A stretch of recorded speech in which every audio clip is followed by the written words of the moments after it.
So hello mga coins, mapagpalang araw po sa inyong lahat. So maraming thank you po sa mga nakapanood po ng ating last content. So ito po siya. So yan, tumalakay po yan sa die po ng barya na 1 piso. So may mga nagtatanong po kasi sa atin, so bakit daw po kailangan talakayin po yan mga die na yan. So yun po, may mga die 1, die 2, die 3, and bolder letters. So yun, kailangan medyo may idea tayo about dyan. Kasi kung tayo po ay buyer, seller, so pag mag-hunt po tayo, so mas maganda kung meron tayong idea dyan. Para na sa ganun wala pong, kagaya po ng aking palaging sinasabi, wala pong lalagpas na variant po every time po na tayo po ay mag-hunt. Yan. So yun. Ito po yung graph nung natin mga coins, yung ating Serie 94. So ito po. Yan. So makikita niyo po diyan, 61.4% po yung nakapanood po na ating content na subscriber po natin. So thank you ng marami. So maraming salamat sa mga not subscribe po. Yan, 38%. Nakita niyo naman po. So yun po, sa mga hindi pa po nakapag-subscribe, please subscribe to our YouTube channel. So yun, ito pong YouTube channel natin is more on details ng coin review, pricing. So yun, kung may mga tanong kayo mga coins, po yung ating Facebook account. So saan po ba ito matatagpuan? So syempre mamaya sa huling part po ng ating content, ipa-upload po natin yung ating FB account. Na sa ganun, kung may sasubmit po tayo, pwede nyo po doon i-submit. So yun mga coins, in this video ating talakayin po yung importansya o halaga nitong mga ating timbangan sa pag-identify ng error. Yan. So ipapaliwanag ko dito kasi meron tayong ka-coins na nagsabi po sa atin na useless daw po yung mga ganito, o wala daw pong bumibili ng error. So bibigyan natin siya ng mas magandang proof na ang error ay dapat po unang-una may timbangan, di ba? So yun. And itatakil din po natin kung ano yung effective o magandang panlinis ng barya na medyo safe po na gamitin. Yan. So panoorin po natin ng buo yung content na sa ganun po yun, mas matuto po tayo. So yun, huwag natin masyadong patagalin, pahabain. So maraming salamat po sa mga subscriber natin and top commenter po natin dito. So tara, let's go.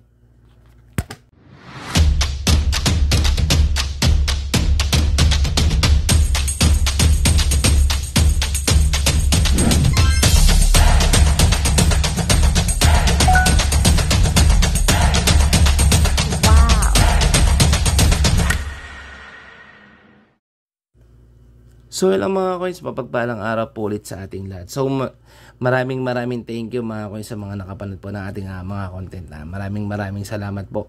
Kung may mga nalilito po kayo sa mga ibang variant po natin, so yun, balikan nyo lang po. Marami tayong mga content dyan na Serie 94 na po tayo. So marami tayong mga specific content dyan na tumatalakay po sa mga katanungan po ninyong mga barya. Yun. So yun mga coins, ano nga ba talaga ang halaga nitong ating timbangan? Yan. So ito po. So buksan natin. So mas maganda, sabi ko nga po sa inyo, maganda po mag-invest sa mga ganito, sa mga package. Ito po yung brand ng aking timbangan. So package scale. So sa Shopee meron po nito. So yun po, bibigyan ko po kayo ng isang example. Yan. So ito po. Ito po yung ating 1999 na moldy. Yan. So zoom natin ng konti.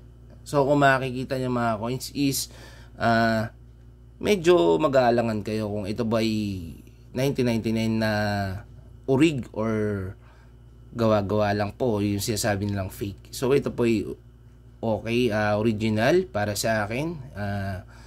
Kaya lang may konting difference siya sa ibang mga coins natin. So ito po yung ating mga 1999. Yan. So ito po mga coins. Yan. Ito, isum natin. Yan. So kung makikita niyo, ito po yung tinatawag o binansagan po nila na semi-hard to find na sa series po ng mga coins. So bakit yung iba kasi nagtatanong, bakit kailangan ng series na yan? So, may mga kolektor po kasi na gustong mabuo o gustong ma-achieve, makompleto yung buong kabuuan ng mga ganito. Katulad dito, 1999. Ito yung medyo mahirap na pong ma-hunt. Yan. So, ito po, katulad po nito, 1999. Kung titignan niyo po siya mga coins, so medyo yung appearance po niya o yung itsura niya po is medyo kakaiba. Diba? So, pangalawang part, yung sinasabi na, moldy yan eh. Ito po. Nakikita nyo po medyo, yung mga script niya po medyo alanganin. So, katulad nito. So, syempre minsan na circulated coin. So, most probably, so may mga dent na yan ng konti. Yan. So, mga coins ganito. Katulad po nito, ititimbangin po natin siya. Yan. Buksan natin. So, yan. So, ito po. So, makikita yung timbang dyan is, yan po mga coins. Medyo, ano natin, yan. Yan. So, 9.1. So, yan. So, masasabi ko is, isa siyang overweight na coin. So, yan. Dali. Yan natin. Timplay natin maganda. So, 9.1. So, ito po yung regular po na timbang ng ating barya. So, ito po. So, makikita dyan mga coins, yung timbang po ng ating coins is dapat 7.79. So, dapat ganyan po yung weight po niya. So, yun. So, bukod sa semi-hard to find po itong ating barya is overweight siya. So, meron po siyang error po siya. Yan. So, itong mga ganito mga coins, pwede siyang ibenta ng 500 ang pinaka mataas, 300 pinakamababa. So, masasabi niyo po ba na ito po'y hindi dapat hindi dapat gamitan ng timbangan, di po ba? So, dapat pa rin talagang gamitan ng timbangan, lalo na sa mga ating mga anong bang tawag dito, sa mga USPI o yung mga tinatawag nilang mga silver coin. Yan. So, para hindi tayo malinlang o maloko. So, ito po. Isa pong paghalimbawa, ito si bossing natin na si Sir Benito. So, ito po. Yan. So, kung makikita niya po dyan mga coins, may bibilin siya o may plano siyang bilhin na barya. So, yan po ay silver coin. Yan. So, binibenta po sa kanya ng 2,000. So, okay na okay po sana yung price niyan. Mababa. Sabi nga po ng ibang kakilala ko na nagsisilver, merong mga silver coin. So, mababa po siya. So, yun. Panalo daw sa presyo. Kumbaga. So, para sa akin, mas maganda pa rin kung urig to. Diba? So, yun nga po. Sabi ko nga po sa kanya, advice ko sa kanya is, since wala tayong masyadong idea sa mga silver coin, sinabi ko sa kanya mga coins na mas maganda kung patimbang niya yung barya. Na sa ganun malaman natin yung specific team weight niya, kung ito pa'y tama o tugma dun sa coin na dapat o nararapat dun sa coin na yun. So yun. So pinakita niya po sa atin. So ito po yung weight. Yan. So yan. Pinatimbang niya po yun. Sinabi ko nga po sa kanya na yan po ay fake. So yun. Kung wala tayong timbangan or kung hindi natin pinatimbang o basta na lang tayo bumili, diba? So yun, possible na maloko tayo, di po ba? Sayang ang pera, 2K po yan, diba? Hindi yan basta-basta nakukuha lang kung saan. So yun, kung wala tayong definition ng timbang or weight, yun, masasabi natin na ito po ay mas scam tayo, diba? Mas maganda, sabi ko nga po sa inyo, kung meron kayong mga ganito, nag-i-invest kayo ng ganito. Yan. So, para na rin sa inyong assurance. So, ito, katulad nito, overweight siya. So, ibig sabihin po, pwede ko siyang ibenta na mas higher. Kasi ito po, mga coins, imagine, ito pong 1999 na to, is pwede mo siyang ibenta lang ng 15 pesos to pinakamahal, 20 na siguro. Yung ganito na 1999. So, since ito may kakaibang condition siya, error po siya. Possible, pwede ko siyang ibenta na mas mataas doon. So, hindi naman po tayo magre-relay lang po doon sa sasabihin natin na overweight yan eh, kakaiba yan doon sa ano. So, syempre, kailangan may proof pa rin. O may patunay po na ito po ay error. Yan. So, yun. So, nagsabi sa atin na wala naman daw pong bumibili ng error. So, nalulungkot lang ako eh. Kasi, ewan ko ba? So, ito po. May isang patunay po. Ito po. Yan. Si Sir Lino o si Kuya Lino kung tawagin ko. Kasi yan po isa sa mga tinuring ko po na kapatid po dito sa ating coin industry. Yan. So yan, may nagtanong po sa akin regarding error. So yan, sabi ko sa kanya, kuya baka gusto mo na magbenta ng mga RDE o mga error, mga overweight mo dyan na barya. So yan, ito po yung kanilang transaction. So yan po, nakabenta po siya mga coins. Diba? Sabi ko nga po sa inyo, mas maganda o much better po kung may mga equipment po kayo na katulad nito and magnet. So, maliit na investment lang yan para po sa ikagaganda o mas magiging effective po na seller kayo or buyer. Di po ba? So, yun mga coins sa mga nag-anon sa atin dyan nagsasabi sa atin na alam nyo na mga negatibo. So, yun. Hayaan lang po natin yan. So, go on lang po tayo. Proceed lang po tayo dito sa ating YouTube channel. So, yun. Thank you sa mga supportan po ninyo. So, ito pa po yung isang halimbawa ko po mga coins. So, ito po. Yan. So, makikita nyo po dyan. Ayan po yung aking tinatawag ko na yung nakita nyo na yung NGC natin. Yan. So, kita nyo naman mga coins. Yung obverse po niya is blanco. Yan. So, wala po siyang muka. Yan. So, yun. So yun mga coins, kung kayo po ay medyo alanganin, yan. Kasi yan po ay pwede nating kiskisin o lihain na sa ganun po mabawasan po o masira po yung ano niya. Pwede nating ipolish yan. Yun nga po, gaya nga po ng aking sinasabi, kung wala po na itong timbangan is hindi natin mapoprove siya as error. Yan. So ito po yung timbang niya. So yan po. So makikita nyo, halos malapit po siya dun sa 6 grams. Yan, nasa 5.9. So, yun. Kung medyo malapit na, okay, goods na yun. So, yun. Gaya nga po ng aking sinasabi, mga coins. Mas maganda, meron tayo nito, and meron tayo nung magnet. Yan. So, ito pa po, isang halimbawa po ng isang error. Ito po. Yan. So, makikita niyo po dyan, mga coins. Yan po ay isang 5 piso. Di po ba? Yan po ay non-magnetic, yung mga 5 peso natin, non-magnetic po yan. Pero nakikita nyo po dyan, yung mga 5 peso niya po, o mga 5 peso po, ay namamagnet, which is error po. Yan.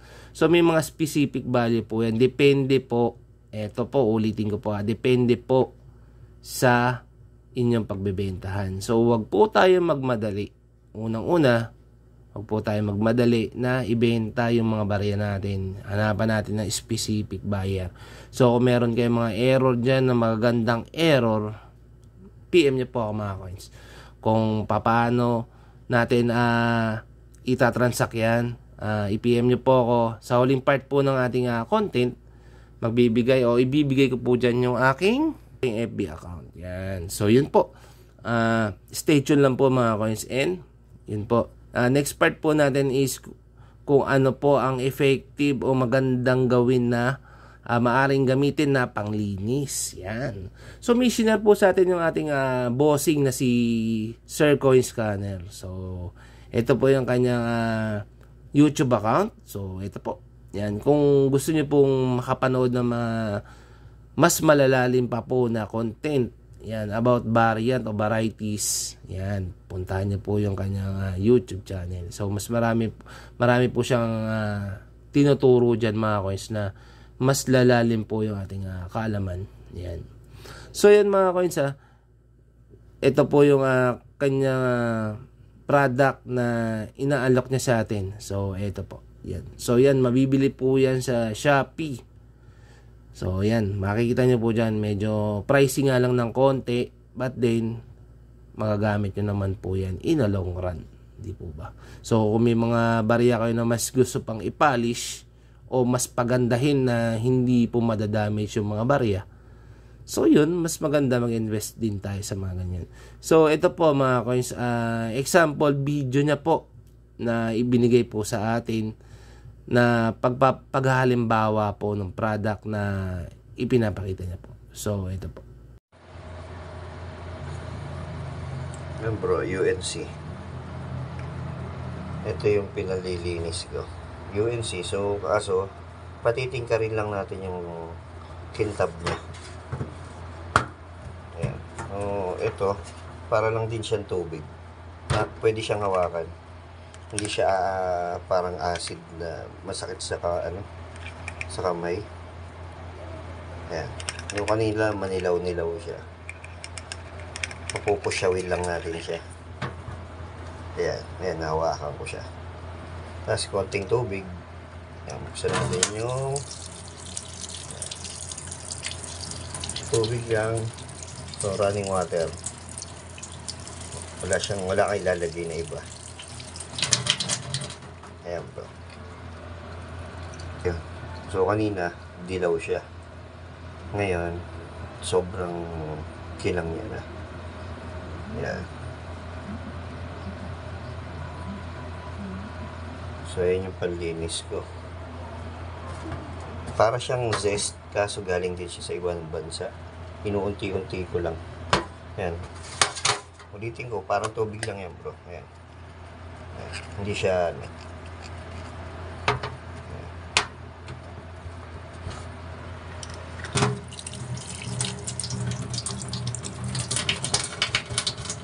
wala kang ilalagay o ipupunas. Yun lang.